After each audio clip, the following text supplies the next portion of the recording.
Hi friends, ఈరోజు వీడియోలో మనం మనసు అలసిపోతుంది కానీ ఆత్మ అలసిపోదు అనే టాపిక్ గురించి చూద్దాం. ఫ్రెండ్స్, రోజంతా ఏమీ చేయకపోయినా ఎందుకు అలసటగా అనిపిస్తుందా? బాగా నిద్రపోయినా మనసు భారంగా ఉందా? అయితే ఈ వీడియో మీకోసమే ఫ్రెండ్స్. మనలో చాలామంది అలసటకు కారణం శరీరం అని అనుకుంటారు, కానీ నిజానికి చాలాసార్లు అలసిపోవటం శరీరం వలన కాదు. దేని వలనో తెలుసా? అది కేవలం మనసు ఆలోచించే ఆలోచనల వలన. శరీరం రోజంతా పనిచేస్తే అలసిపోతుంది, విశ్రాంతి తీసుకుంటే మళ్ళీ శక్తిని పొందుతుంది. కానీ మనసు మాత్రం ఒక క్షణం కూడా ఆగకుండా గతాన్ని గుర్తు చేసుకోవటమో, లేకపోతే భవిష్యత్తును ఊహించుకుంటూ ఉండిపోవటమో, లేకపోతే లేనిపోని భయాలు, ఆశలు, పోలికలు, ఆందోళనలతో నిరంతరం పరిగెడుతూనే ఉంటుంది కదా ఫ్రెండ్స్.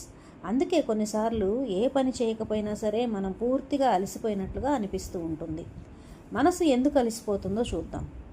గత సంఘటనలను మళ్ళీ గుర్తు చేసుకోవటం, భవిష్యత్తు గురించి అధికంగా ఆలోచించటం, ఇతరులతో నిరంతరం పోల్చుకోవటం, అందరినీ సంతోషపెట్టాలని ప్రయత్నం చేయటం, సోషల్ మీడియా ద్వారా వచ్చే సమాచారాన్ని ఆ భారాన్ని మోయటం, ఈ ఆలోచనలన్నీ మన మానసిక శక్తిని నెమ్మదిగా ఖర్చు చేసేస్తాయి.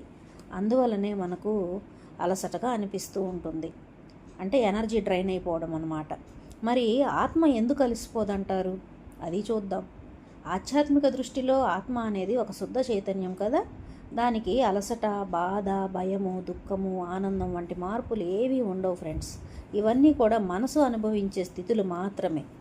ఆకాశంలో మేఘాలు వచ్చినా ఆకాశానికి ఏమీ కాదు. అలాగే మనసులో ఆలోచనలు వచ్చినా కూడా ఆత్మకి ఏమీ అంటదు. ధ్యానం ఎందుకు అవసరం అనేది మనం ఇప్పుడు చూద్దాం. ధ్యానం అంటే ఆలోచనలను బలవంతంగా ఆపడం కాదు, వాటిని ప్రశాంతంగా గమనించటం. మనసును క్రమంగా నిశ్శబ్దమైతే మనసులో ఎప్పటి నుంచో ఉన్న ఆ ప్రశాంతతను మనం అనుభవించటం ప్రారంభిస్తాం. అదే అంతర్ముఖ ప్రయాణం అంటే.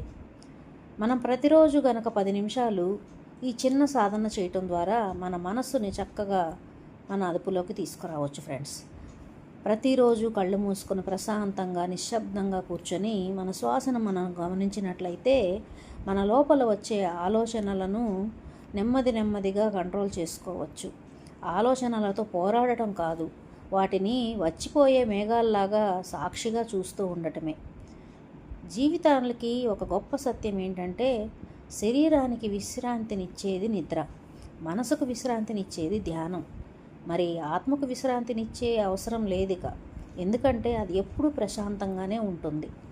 మనసును నిశ్శబ్దం చేస్తే ఆత్మస్వరం వినిపించటం ప్రారంభమవుతుంది ఫ్రెండ్స్. సో మనము ధ్యానం ద్వారా మన లోపల వచ్చే ఈ అల్లకల్లోలాలన్నింటినీ కూడా ప్రశాంతంగా సాక్షిభావంతో చూడటం నేర్చుకున్నప్పుడు మన లోపల ఎటువంటి ఆందోళనలు, భయాలు ఏవీ ఉండవు ఫ్రెండ్స్. ఓకే ఫ్రెండ్స్, ఈ వీడియో కనుక మీకు నచ్చినట్లయితే షేర్ చేయండి, లైక్ చేయండి, సబ్స్క్రైబ్ చేయండి ఫ్రెండ్స్. నెక్స్ట్ వీడియోలో కలుద్దాం. Thank you very much friends.